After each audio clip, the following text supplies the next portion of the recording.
Commanders Cast, and welcome to Burkett Boys. I'm John Burkett, Austin Burkett across the screen there. It is officially, well, it has been for a couple of days, Dallas week. And before we get to Dallas, though, should we refresh everyone's memory about what happened to us Monday night? Yeah, we can talk about that. But before we get started, I wanted to show for the people who watch my new custom jersey that I got off Facebook Marketplace. Quite the steal. For steel, by the way. Quite the steal, right? You see it? Cooley. I love it, dude. The thing is dope. That is a dope jersey. It's kind of like a baseball / football jersey. I like it. Yeah. Well, back to it. Thoughts from the game? What were your impressions? Well, I told myself that when Austin and I do this week, I wasn't going to go off on a tangent and be like the angry guy. But I'm still pretty angry about what happened to us Monday night because I feel like Chicago, and I think what I've gotten amped up about is watching all these videos from Chicago fans basically saying, haha, your luck ran out, our luck is this year, blah, blah, blah. Well, let me tell you, we beat ourselves Monday night. Yeah, I agree. We beat ourselves to the point that our defense secondary, not the front line, the secondary, again, we've harped on this week after week, they suck. The secondary sucks. Our kicker sucks. And if our kicker would have made the damn field goal before halftime, do a little math, we would have won by 2 points because they wouldn't have had enough points to win. So our kicker screwed us. Our secondary continues to screw us. And, it's about time for some accountability, man, because I've gotten to a point where, we had on earlier this year, we had Lake Lewis, the NFL insider, on, and he was talking about this is the best Redskins Commanders team he's ever seen. I'm not seeing it, dude. I'm not seeing it. Well, yeah, so if we're equating results with the best team, I definitely does not match up. Do want to make a note, though. It's it's not on a single person who cost us that game. I think it was a collective amount of mistakes. You got a fumble by Bill, the fumble from Jaden, interception by Jaden. We love Jaden Daniels, but unfortunately he made some mistakes in the game that, were big indicators of, or costly. And the last one especially, the fumble, and I've watched it over on NFL Network. I can't understand why he knew that he got a bad snap. Why not just fall on it or just pull it in and hold it and fall down? Listen, you got 4th and 1, right? You got a chance to go for it, and you'll get it the next time. Don't sit there and try and throw a hot potato into Bill's stomach and expect him to pull it off. Well, I mean, I think what's most frustrating is when you'll encounter these types of this play in the season. It's normal to have some off games, but what's frustrating is we know the division is up for grabs. I mean, you got Philly who had lost to Denver. You had the Cowboys who had lost to Carolina. Cowboys also lost to Chicago. So the East is really up for grabs. And if we want to set ourselves apart for, first of all, getting good seeding for the playoffs, but setting ourselves apart in our division, then these are must-win games, especially against a team like Chicago. I mean, when you compare a team like Chicago and them coming into our stadium on a Monday night, we should be able to win as compared to, it would be more understanding if we were to lose at Kansas City. You mentioned playoffs. I'm thinking about Jim Morris. Playoffs? We got to make the playoffs. Well, what are we, 3-3 now? 3-3. And this is something we talked about last week, and I'll bring it up again this week, is we cannot keep getting off to the starts we're getting off, and it takes us a quarter and a half to 2 quarters to get started. You can't do that. You're shooting yourself in the foot every flipping week because you're basically handing them a 13-point mulligan before you start to catch up. Yep, I agree. As a fan, man, I sat back Monday night and I found myself going back to my Redskin years where I would scream at the TV, get my blood pressure. And I'm like, well, what am I doing? You look at it, if they don't care, then why should I care? Well, I think it's because we had expectations going into the season. I mean, they outperformed our expectations last year by going to the NFC Championship, but we had higher expectations going into this year, especially when you got people saying, insiders on the team, the best team we've seen. And I think talent-wise, it is there. It's just it seems like we're not making adjustments quick enough. And we're getting off to slow starts, and this is a reoccurring theme. So it is frustrating as a fan to see it over and over. Do I know that our schedule is extremely difficult? Yes. I think we had a great game against the Chargers. We've dealt with injuries with JD5 being out. And I thought we played fairly well I feel like the offense performed very well considering the injuries we had. The Falcons they just kind of stomped on the Bills. And I think the Falcons are a great team. But, with our backup with Mariota, it was a one touchdown game. So I think we've made the best of our situation. But now that we have key players coming back like Jaden Daniels, obviously McLaurin is still out. But when you have someone like Jaden Daniels, you should be able to make plays with what you have with someone of his caliber, his talent. These are must-win games. And, we were up in the second half by a lot. And they came back by 10 so, at least. It's frustrating. I think Terry is he'll have a full week of practice. I think I saw that today. So he'll be ready for the Cowboys game. Well, let me ask you this. Do you get frustrated as I do, Austin, on the fact that it seems like when we go up by 10, we all of a sudden flip on the conservative switch where we're not doing what we did there to get those 10 points above? All you have to do is keep the same aggressive play calling, and more points will rack on. But it seems like they pump the brakes, let the other team catch up, and I don't understand it, man. Well, it's frustrating. Defensive adjustments have been in question pretty much all year. That's been a common. Did you see what Lattimore did Monday night? No. He ran his guy.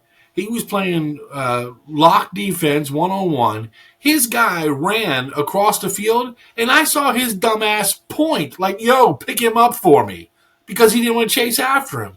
It's bullcrap, man. Well, I just think defensive adjustments have been a concern throughout the whole CHA, cut his ass. Cut your losses. Serious, man. The fans haven't been too happy with Joe Witt Jr., so we'll see what happens. Hopefully we make adjustments. Big game in Dallas this week. Noah Brown's placed on IR. But Chris Moore has stepped up. I was very pleased with Chris Moore. Luke McCaffrey has stepped up. Luke McCaffrey has also stepped up. I am very pleased with how certain players in positions, especially the wide receiver room, have stepped up to fill the gap that Terry has left with his injury. With the losses we've had, you cannot say that, at least I wouldn't say that Terry McLaurin being out has killed us. It hasn't. I mean, the guys have stepped up and made plays. I would say it's more on the defensive side. Has it made you mad like it's made me that basically Terry is out and we gave him the bag of cheese and now he's taking a giant dump on us? I mean, we've seen this as a common occurrence in the league. This has happened before where players demand this amount of money, they sit out, they come back, they get injured, and the production is met with someone else. So it is frustrating, but what can you do? It's already happened. So, I've been really happy with Luke, with Chris Moore has stepped up. I think Bill is playing good. He had a great game against the Chargers, but I think we need to dial it back a little bit. And let McNichols take some of the load off because he still struggles with pass protection and stuff, and there's still things that he needs to learn. The fumble was. I mean, Bill runs aggressive and he gets through these tight gaps and he's very quick and changes direction laterally super quickly. But with the fumbles, that's just because of experience. You've got to protect the football, dude, and I think McNichols is a solid back. I do too. So if we're going to run the 1-2 lightning and thunder thing, put McNichols in there more and then let McCroskey clean up the Across. or McCroskey, Krosky Merritt. Let him clean up, on third downs and fourth downs if we have to. Yeah, and when we had the games, we had several games where the run was really established. We had all three backs playing Rodriguez, and they switch it up. They switch up what's working. And I know with certain teams you gotta switch up your strategy, switch up your scheme. But why are we shying away from what works? And that applies to the defense too. I mean, we had a lot of success getting pressure on Justin Herbert, which helped our secondary out a lot. So we definitely got to make adjustments, and hopefully we get it done this week because, this is in division game. I don't know who Philly's playing, but if we win against the Cowboys, maybe that puts us in first. I'm not sure. No. If Philly wins, then no. Yeah, but Philly lost to the Giants, so I think we're all even. Whoever wins next takes. I don't know. I'd have to double check, but because we beat the Giants, so we have an in division. Well, win. in division, we are 2-0, and everybody else is 1-1. How are we 2? No, we've only played the Giants once. Wait a second. 1-0. Yeah, but that's what I'm saying. Philly's lost to the Cowboys or the Giants. Cowboys lost to the Giants. I don't even know. Eagles. Cowboys lost to the Eagles. So everybody's 1-1 except we're 1-0. Yeah, so I think a win this week over Dallas would put us in first, but I may be wrong. But it's an important game. High stakes. I think this will really. Terry's coming back. This will really show who we are, where we're at. Yeah, I hope so. Well, speaking of the division, let's take a quick break, and after the break, we'll come back and talk more about Dallas on Sunday in Dallas. Be right back. We just need to forget about everything. Put away our problems. Hi, this is Steve with No Limits Custom Apparel.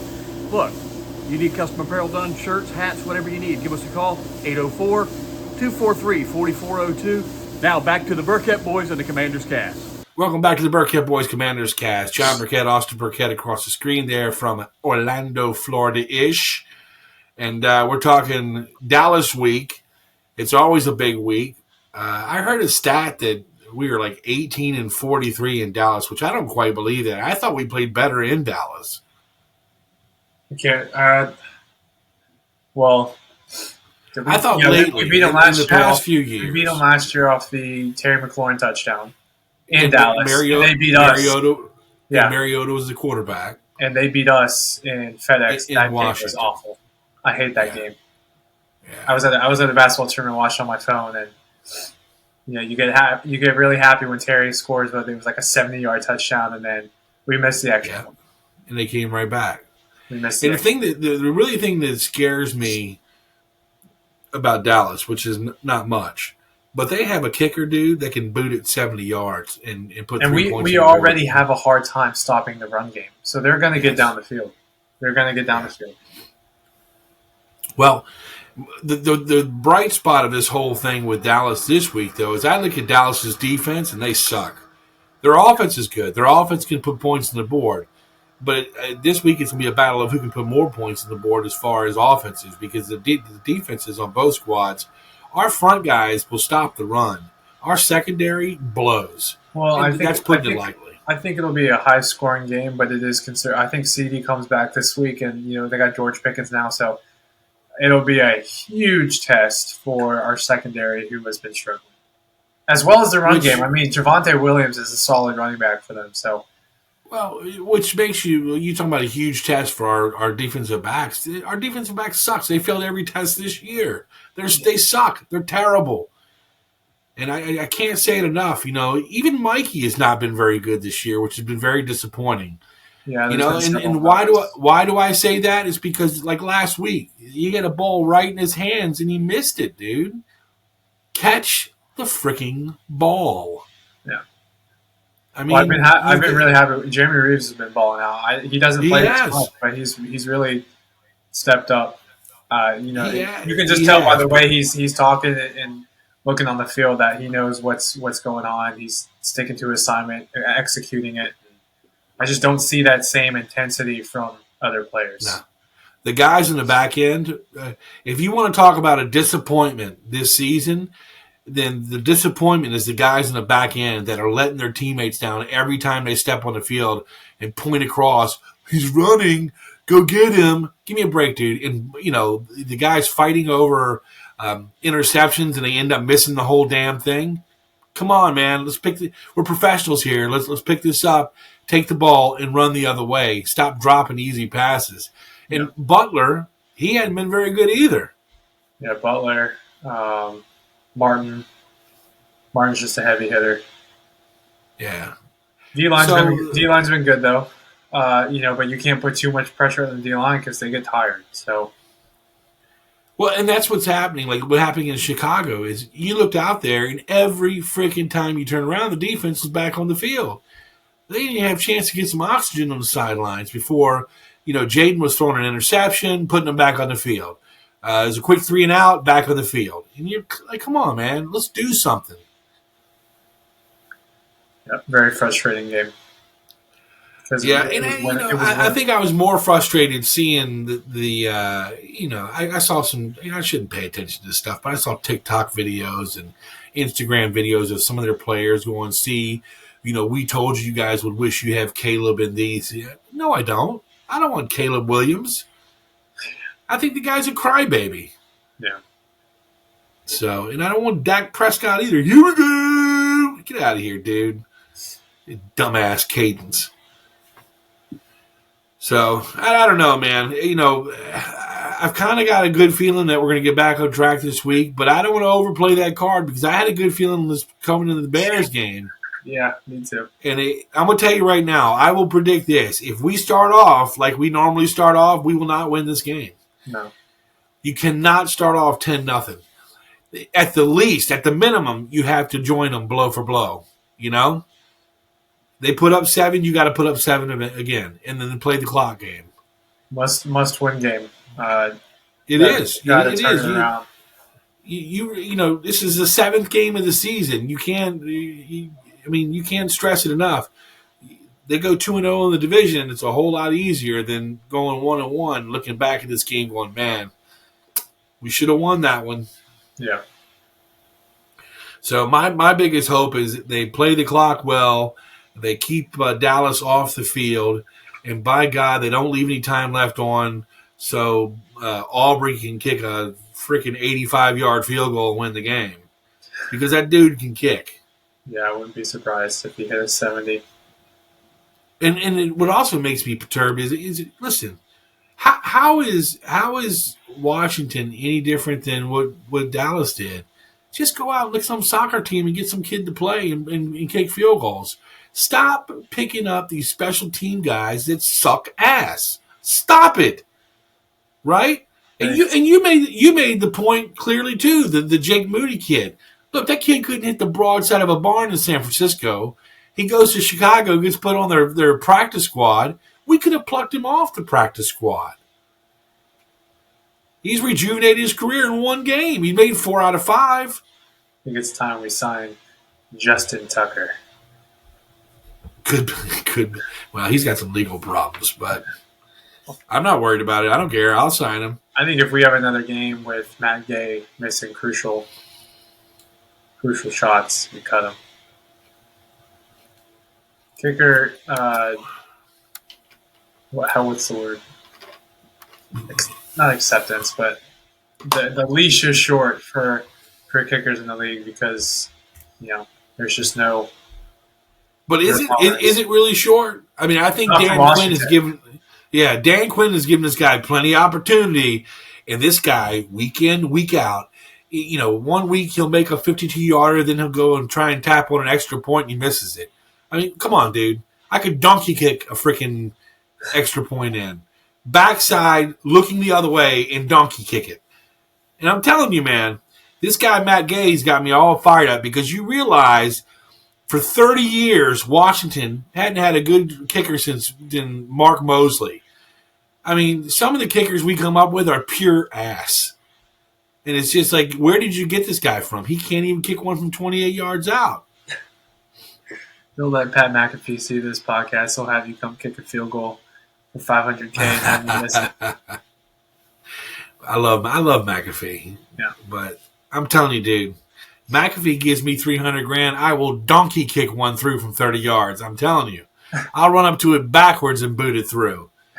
This crap where Matt Gay gets on there and can't hit a 42-yarder, man. You are a professional kicker. Yeah. Do your job.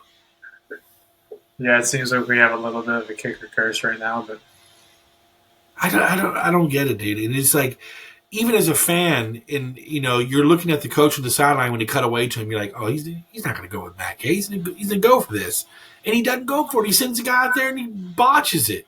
mm-hmm. Dude, I don't know. I just got an alert that says CD is to return week 7. Great. Well, Terry McLaurin is also returned week 7, so. Well, I can tell you this, dude.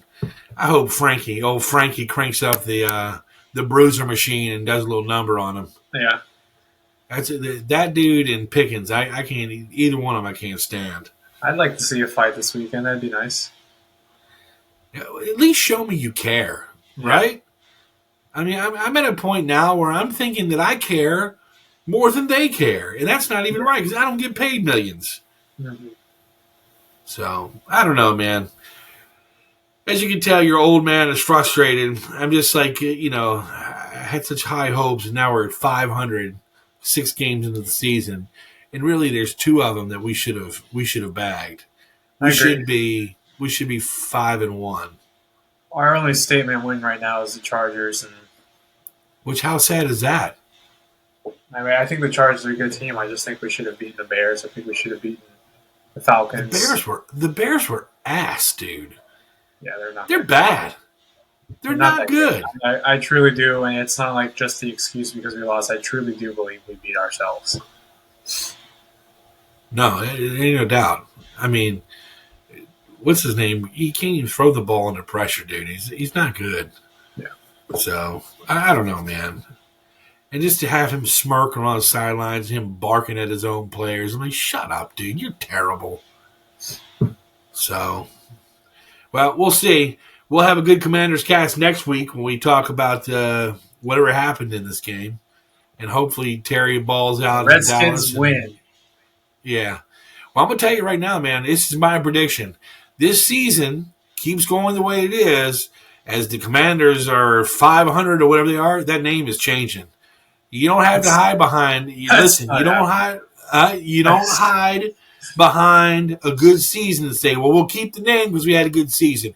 If you suck ass this season, we're going back to Redskins when it comes to moving into RFK Stadium. I'm telling you. I'm telling you this. Well, it better happen. It better happen, and you better get rid of your damn kicker. That kicker is terrible. Yeah. So, and I'm on the schneid with that. That kicker is just. I would make him walk home from the stadium. If we were playing in LA, I'd have made his ass walk home. He's terrible, dude. He's awful. But who are we gonna get? Who are we gonna get? Huh? Who are we gonna get? I'd rather have old boy that does this all the time. Honestly, he was. Yeah, he stepped up last season towards the end. And I was surprised when they cut him because I thought. I mean, he was it the looks most like we have the consistent. same. Looks like we have the same barber. Yeah. What's his name? Gonzalez. Yeah, Zane. Gonzalez. Zane Gonzalez. Zane Gonzalez. I wonder where he's Now, at. he's out there. He's probably running some Flagstaff car wash, but playing with his hair. But let's call him back. Let's bring him back. Matt Gay is gotta go. Let's bring him back. Yeah. Until we find some soccer player, let's do it. I mean, this is crazy. I got my shirt on this week. You see what my shirt is? Oh. Yes, I know exactly. Clean Sanchez, dirty Sanchez. The back says Mark Sanchez. Is it actually? No, it doesn't. No. It would have an emoji with the knife. All right, man, that does it for Commanders Cast this week. Again, Dallas week going into it. We both have high expectations. Austin, real quick before we leave, What do you prognosticate for a score? We just need to forget about everything. I think it's going to be a high-scoring, close one. I'm going to say 37-34, Washington. Okay. I say 35-31, Washington. I like that. I hope. I can see that. Yeah, I like that, and I hope. And, 69-0, Washington. Yankoff scores every touchdown. Let me see this. 49, nothing Washington. And the only thing we use Matt Gay for is extra points. So, anyway, I think that Tress Way could probably hit better field goals than Matt Gay. But here we go, another week, man. We'll see. And we'll see how it plays out. We may be playing the Taps on the Skins on Monday when we find out what happened with the score and how they played. But again, it's in Dallas, and I hope they show up ready to play. Well, that does it for this edition of the Burkhead Boys Commanders cast. I'm John. That's Austin over there. We hope you guys have a great week. Happy Dallas week, and hopefully we'll be talking good news after Sunday afternoon.